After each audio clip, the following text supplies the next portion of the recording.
নমস্কার বন্ধুরা, আমার এই একটা ছোট্ট গাছ দেখো। এটা হচ্ছে সিম গাছ। আমি যখন বাজার থেকে কিনি তখন আমাকে দোকানদার বিনস গাছ বলে দিয়েছিল, ছোট চারা ছিল। আমি সেটা নিয়ে এসেছিলাম। নিয়ে আসার পরে আমিও তো বুঝতে পারিনি এটা সিম গাছ কি ইয়ে। যাই হোক, এই গাছটা এখন আস্তে আস্তে বড় হচ্ছে। আমি এই নেটের মধ্যে বাইয়ে দেবো। একটা ডালও ওইদিকে লতাও উঠে গেছে, এদিকেও একটা লতাও ওদিকে গেছে।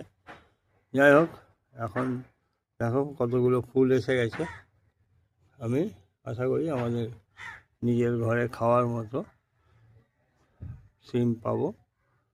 আর এটাই তোমাদের দেখানো।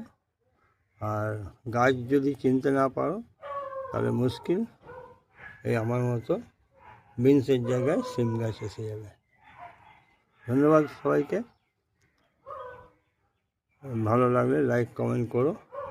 থ্যাংক ইউ সবাইকে।